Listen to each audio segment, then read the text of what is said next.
voulait créer une association québécoise des préposés aux malades dans les hôpitaux. Madame, monsieur, bonsoir. Voici Pierre Bruno. Bonne fin de journée. Voici l'actualité de ce jeudi 2 février. 3 accusations contre l'homme qui a grièvement blessé un préposé aux bénéficiaires. Il y a possibilité de séquelles neurologiques, puis ça, on ne le saura pas tout de suite. Les prix gonflés à la SAQ, 2 têtes roulent. Au nom de la direction de la SAQ, je tiens à présenter mes excuses à notre clientèle. La jeune fille de 16 ans disparue avec un homme de 44 ans est retrouvée. Jean-François, ses proches sont soulagés. Oui, Pierre, c'était la meilleure fin possible. Elle est présentement avec les policiers et va être prise en charge par la DPJ. Malgré la fin de son rêve, Paul Martin ne regrette rien. Est-ce qu'il y a eu des erreurs? Oui, absolument. Mais je pense que, en fin de compte, c'est les résultats qui sont importants. Les petits nouveaux, eux, sont emballés à leur arrivée au Parlement. Aujourd'hui, je me sens ému, là. Ému? Oui, vraiment ému, là. C'est de la fierté d'être capable de faire ce pas-là. La machine à rumeurs s'emballe. Théo ira-t-il au Colorado? Dany Dubé en direct de Boston. Est-ce qu'on est en mars, Colette? Non, loin de là, Pierre. Nous aurons de la pluie sur le sud-ouest du Québec et de la neige plus à l'est. Triste nouvelle au sujet du chanteur Richard Petit-Pascal. Oui, il souffre d'un cancer des ganglions. Il doit débuter ses traitements de chimiothérapie dès demain.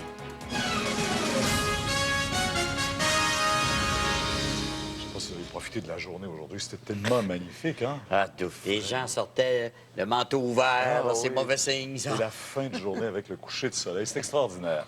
Mais c'est d'abord avec cette histoire qu'on vous a révélée en primeur hier que nous commençons ce bulletin à 22 h. Hier, on vous parlait de cette très grave agression qui s'est produite à l'hôpital de Saint-Jérôme. Un préposé aux bénéficiaires qui est dans un état critique après avoir été attaqué par un patient en psychiatrie. Et Joël, cet agresseur a comparu aujourd'hui. Il a un lourd dossier. Oui, Pierre, il s'agit d'Eduardo Cornejo, 31 ans, un individu d'origine chilienne au très lourd passé psychiatrique, qui a donc brièvement comparu sur l'heure du midi au palais de justice de Saint-Jérôme pour faire face à 3 chefs d'accusation. On parle de voies de fait causant des lésions corporelles. Étonnamment, ici, on ne parle pas pour l'instant de voies de fait graves, d'avoir illégalement causé des lésions corporelles et finalement de menaces de mort. Je vous rappelle que mardi soir, il a grièvement blessé Félix Leclerc, 41 ans, préposé aux bénéficiaires à l'unité des soins psychiatriques de l'Hôtel-Dieu de Saint-Jérôme. Ça s'est déroulé lorsque M. Leclerc a poliment demandé au patient de regagner sa chambre. Ce dernier, plutôt que d'obtempérer, a réagi avec violence, lui assénant même plusieurs coups de poing au ventre, mais surtout au visage. Résultat, M. Leclerc est tombé au sol. Il est même par la suite tombé en arrêt cardio-respiratoire et son état de santé étant inquiétant, on a même dû le transférer à un hôpital du nord de Montréal où il séjourne d'ailleurs toujours. Écoutez, c'est assez inquiétant son état de santé et également tout ça soulève plusieurs questions en ce qui concerne justement la sécurité des patients et surtout du personnel dans les différentes unités psychiatriques de la province. Dans ce cas précis, le syndicat déplore le manque d'effectifs aux étages et surtout l'absence de sécurité dans des sections d'hôpitaux où pourtant il y a certains patients qui sont considérés comme étant très, très dangereux. Joël, vous nous parliez justement de son état qui est inquiétant maintenant. Vous avez des nouvelles? Les dernières nouvelles sont encourageantes? Bien, plus ou moins. C'est quand même assez inquiétant. On nous dit qu'il lutte toujours pour sa vie. Je viens tout juste de parler au téléphone avec sa conjointe, Mme Forget, qui est quand même inquiète. Elle nous a dit qu'on est sur le point là, de le sortir de son état semi-comateux afin de lui faire passer différents tests. Mais on ignore toujours pour l'instant si M. Leclerc va conserver des séquelles permanentes de cette sauvage agression. Je vous invite à entendre d'abord la conjointe de M. Leclerc, suivie de son fils. La docteure de Saint-Jérôme, la première qui m'a téléphoné, elle dit « Madame, vous ne comprenez pas. » Je dis « Qu'est-ce que je comprends pas? » Elle dit « Il était mort. » Puis on l'a réanimé. Puis ça a pris 15 minutes. Alors, il y a possibilité de séquelles neurologiques. Puis ça, on ne le saura pas tout de suite. C'est sûr que c'est pas évident, là, voir son père dans un état comme ça. Il est maganin. Voilà, Pierre. Donc, pour l'instant, c'est le néant. On espère avoir naturellement des nouvelles encourageantes de l'état de santé donc de Félix Leclerc plus tard ce soir. Merci. Au revoir.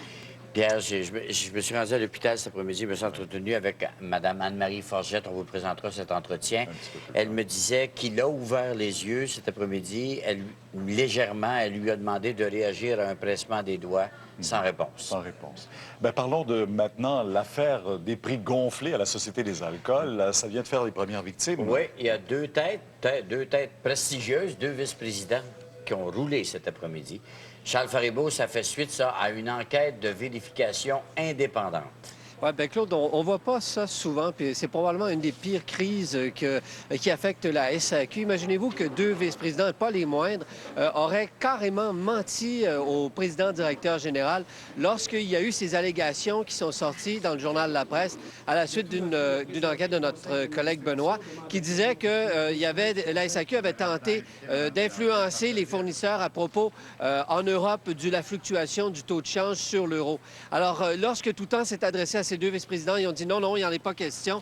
Et vous comprenez qu'après ça, l'enquête de KPMG, qui est une firme complètement indépendante, est venue prouver que oui, il y a eu des approches et que la politique de négociation telle qu'elle par la SAQ n'avait pas été respectée. Et Toutan n'avait pas d'autre choix que de mettre dehors. Ils disent démissionner, mais c'est carrément, on les a forcés à partir, ces deux vice-présidents, et on l'écoute. Comme le lien de confiance était brisé, c'est clair que moi, je ne pouvais plus continuer à travailler avec ces gens-là. Je me suis retrouvé d'une situation, dès mon retour au mois de janvier, où ces gens-là m'ont confirmé, m'ont réitéré qu'on n'avait pas demandé aux fournisseurs d'augmenter les prix. Il reste que cette affaire va faire mal à l'image, et fait déjà mal à l'image de la SAQ. Bien, vous avez vu hier, lorsqu'on parlait aux gens, l'image qu'ils ont de la SAQ, qui a toujours été l'enfant chéri des Québécois et qui est devenu maintenant le paria parce qu'on s'est aperçu que tout le monde y perdait là-dedans. Alors là, ce qu'on va tenter de faire, c'est de tenter d'obtenir le juste prix lorsqu'on va négocier. On va aussi tenter de se réajuster par rapport au prix avec l'Ontario. Donc, il y a des changements qui s'en viennent. Il se pourrait que les consommateurs en bénéficient, mais il faut dire que depuis des mois, ils payent trop cher leur vin. Alors, est-ce qu'ils trouveront d'autres solutions? Est-ce qu'ils retourneront? Ça, c'est tout le défi qui attend la SAQ. Merci beaucoup, Charles. Au revoir. On aura le président de la SAQ avec nous. Monsieur Toutan va venir à cette table un peu plus tard au cours de l'émission. S'expliquer, lui qui s'est excusé aujourd'hui. Maintenant, une meilleure nouvelle. Vous savez, on vous parlait d'une adolescente de Laval qui était en fugue depuis le jour de Noël. Elle a été retrouvée saine et sauve, Jean-François.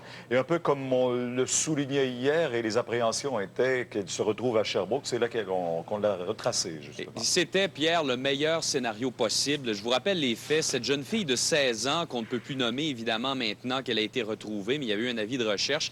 C'est à cause le dossier est entre les mains de la DPJ. Exactement. À ce moment-là, on ne peut plus nommer ou identifier ces personnes-là. Donc, cette jeune fille de 16 ans était partie avec son copain de 44 ans, un homme au passé judiciaire assez lourd, et avait quitté le 25 décembre dernier une proche chez qui elle était hébergée. On ne l'avait pas revue depuis que cette proche-là était allée les reconduire au métro Henri Bourassa. Il y avait des transactions bancaires avec la carte de l'homme en question qui avait été décelée dans la région de Sherbrooke.